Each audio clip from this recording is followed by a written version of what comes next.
Bismillahirrahmanirrahim. Assalamu alaikum students. I hope you all are fine. May Allah पाक protect you from the pandemic of COVID-19. आज के इस lecture के अंदर हम स्टडी करेंगे पार्ट्स ऑफ स्पीच। इसमें हम देखेंगे कि कितने पार्ट्स ऑफ स्पीच हैं, उनकी डेफिनेशन और उनको एग्जांपल्स के ज़रिए थोड़ा सा हम क्लैरिफाई करेंगे। तो आपने वीडियो को लास्ट तक मस्त देखना है। तो चलते हैं अपने टॉपिक की तरफ।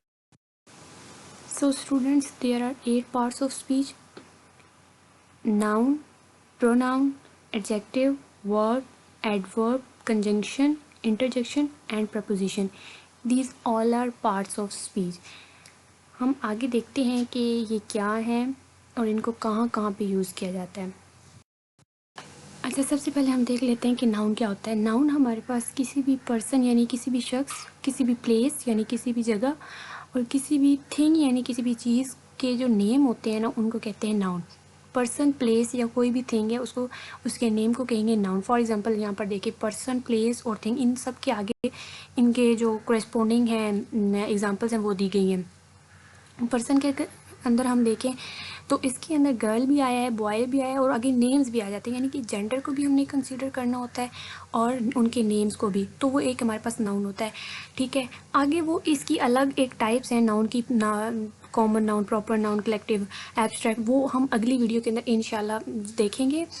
अभी फ़िलहाल यहाँ पर हम जो है ना वो देखेंगे कि हमारे पास नाउन बेसिकली होता क्या है, ठीक है।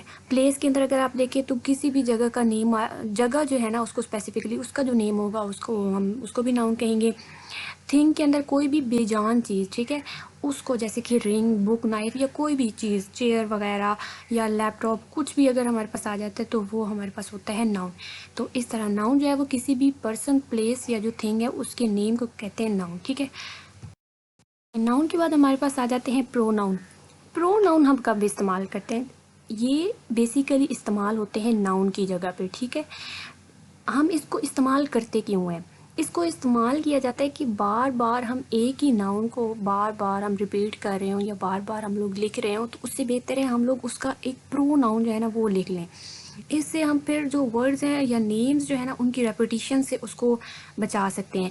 तो इसकी डेफिनेशन भी ये है कि the word which is use in place of a noun to avoid its repetition is called a pronoun. मतलब कि बार बार हम वही नेम, अली, फॉर एग्जांपल अगर मैं आपको एग्जांपल दूँ तो Ali lives in Karachi, Ali read in 4th class, Ali Ali Ali, बार बार अगर अली हम करेंगे तो वो एक मतलब अच्छा इम्प्रेशन नहीं पड़ता, ठीक है। तो उसके लिए जो है ना वो प्रोनाउंस होते हैं। अब प्रोनाउंस हमारे पास कौन कौन से होते हैं? We, she, he, it, they, we, I, ये सारे हमारे पास क्या होते हैं? प्रोनाउंस होते हैं, ठीक है। अच्छा, तो नाउन और प्रोनाउन के बाद हमारे पास आ जाते हैं एडजेक्टिव। एडजेक्टिव हमारे पास क्या होते हैं कि हम डेफिनेशन देखते हैं। Adjective is a word that add something to the qualities of a noun और अ प्रोनाउन, यानी कि ये हमारे पास नाउन और प्रोनाउन की जो क्वालिटीज़ हैं उनको ऐड करते हैं, ठीक है। For example good, rich, beautiful, active, lazy. आपने ये देखना है कि किसी भी चीज़ की कोई भी क्वालिटी है ना तो वो उस चीज़ का, उस नाउन का, उस प्रोनाउन का क्या है? एडजेक्टिव है, ठीक है। तो हमारे पास किसी भी चीज़ की क्वालिटी उसको कहते हैं एडजेक्टिव। देन आगे हम देख लेते हैं कि वर्ब क्या होता है। वर्ब की डेफिनेशन से देखते हैं। The word that expresses an action, movement और existence about the subject, noun और pronoun is called a verb. यानी कि हमारे पास कोई भी सब्जेक्ट है, ठीक है, चाहे वो नाउन है चाहे वो प्रोनाउन है, ये किसी भी किस्म का सब्जेक्ट है, ठीक है, उसकी मूवमेंट को, उसकी एक्शन को, उसकी एग्जिस्टेंस को हमने जब एक्सप्रेस करना है तो जो वर्ड हम यूज़ करेंगे उसको कहेंगे वर्ब, ठीक है। हम लोग उर्दू में बहुत ज़्यादा हम लोगों ने पढ़ा है कि जिस वर्ड के उर्दू में अगर किसी लफ्ज़ के आखिर पर नून अलिफ ना आ जाए तो उसको हम वर्ब कहते हैं, ठीक है। तो ये वो वाला वर्ब है। तो फॉर एग्ज़ाम्पल अब उर्दू में हम लोग देखें, खेलना तो नून अलिफ ना आ गया, ठीक है। पीना तो नून अलिफ ना, इस तरह, ठीक है। एग्जांपल्स देख लेते हैं कि कम यानी आना, ईट खाना, ठीक है, ये वो वाला खाना नहीं है, ये खाना यानी खाना खाना। मेक बनाना, स्टार्ट शुरू करना, वॉक चलना। तो ये थे हमारे पास वर्ब्स। वर्ब के बाद जो हमारे पास नेक्स्ट पार्ट ऑफ स्पीच है वो है एडवर्ब।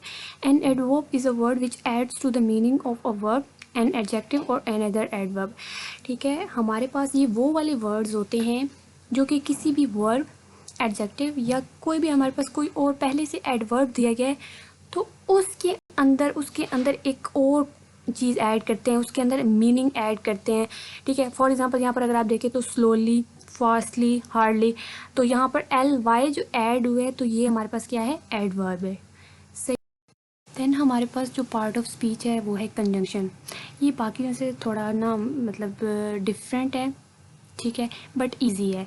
इसकी डेफिनेशन देख लेते हैं। The conjunction is a word which is use to connect words, phrases और सेंटेंसेस टुगेदर, ठीक है। ये क्या करता है, इसका काम क्या होता है कि वर्ड्स होते हैं कुछ, ठीक है, वो वर्ड्स क्या करते हैं, सेंटेंसेस को कनेक्ट करते हैं और फ्रेजेस को कनेक्ट करते हैं, मतलब ये कनेक्शन का काम देते हैं। नीचे एग्जांपल्स दी गई हैं, बट और, because, until, whereas, if. हम इनको डेली रूटीन के अंदर यूज़ कर रहे होते हैं, ठीक है। इनके बगैर हमारे जो सेंटेंसेस होते हैं वो कंप्लीट नहीं होते हैं, बात समझना ही मुश्किल होता है। तो ये बहुत इंपॉर्टेंट होते हैं, हम लोग डेली लाइफ में इनको यूज़ कर रहे होते हैं और इनको कंजंक्शन कहते हैं, ठीक है। नेक्स्ट जो पार्ट ऑफ स्पीच है वो है interjection. Interjection is a word that express some sudden feelings और इमोशंस, ठीक है। कोई हमें अचानक से बात पता चले, ठीक है, तो उसके ऊपर जो हमारे रिएक्शंस होंगे ना उसको कहते हैं इंटरजेक्शन। उसके लिए फिर जो हम लोग अपने इमोशंस एक्सप्रेस करते हैं, जो हम लोग फीलिंग्स देते हैं, ठीक है, और जो वर्ड्स हम फिर उसके एज अ रिज़ल्ट यूज़ करते हैं उसको कहते हैं interjection. For example, oh, alas, hurrah, हा हा, ठीक है। तो मतलब अगर खुशी में है तो वो कहेगा हुर्रा, ठीक है। अगर वो सैड कोई न्यूज़ उसने सुनी है तो अलास। तो ये जो हम लोग डेली लाइफ में यूज़ कर रहे होते हैं इनको इंटरजेक्शन कहते हैं, ठीक है। तो स्टूडेंट्स लास्ट पर हमारे पास आ जाती हैं प्रपोजिशंस। प्रपोजिशंस क्या होती हैं, हमारे पास अ वर्ड और a group of words use before a noun और pronoun to show place, position, time और method is called a preposition. यानी कि ये किसी भी नाउन या किसी भी प्रोनाउन से पहले यूज़ होती हैं। यूज़ होती क्यों है, ताकि कोई भी प्लेस, पोजीशन या टाइम है उसको ये शो करवा सके, ठीक है। For example, on, from, to, with, at, over, up, out of, ये हम लोग डेली लाइफ में यूज़ कर रहे होते हैं। तो इनका काम क्या होता है कि इन्होंने ये कोई भी अगर हमारे पास प्लेस है, जैसे कि प्लेस कोई भी है, अगर हम ऑन कर देंगे तो यानी कि उस जगह के ऊपर पड़ी है, विद लगाएंगे तो उस जगह के कहीं साथ पड़ी हुई है चीज़। तो इस मकसद के लिए प्रपोजिशंस यूज़ की जाती हैं, ठीक है। तो स्टूडेंट्स ये थी आज की हमारी वीडियो। इसके अंदर हमने पार्ट्स ऑफ स्पीच को ब्रीफली जस्ट हमने डिस्कस किया कि ये होते क्या हैं, ठीक है। और फर्दर वीडियो जितनी भी होंगी ना उनके अंदर हम इनको डिटेल से स्टडी करेंगे। इनको हम ढेर सारी एग्जांपल्स के ज़रिए अप्लाई करके इनको हम देखेंगे और इनकी फ़र्दर आगे टाइप्स को भी स्टडी करेंगे, ठीक है। और अगर आपको हमारी ये वीडियो अच्छी लगी है तो काइंडली इसे लाइक कर दीजिए। अगर अभी तक आपने हमारा चैनल सब्सक्राइब नहीं किया तो काइंडली सब्सक्राइब के बटन पर क्लिक करके हमारे चैनल को सब्सक्राइब कर दें। Thank you very much.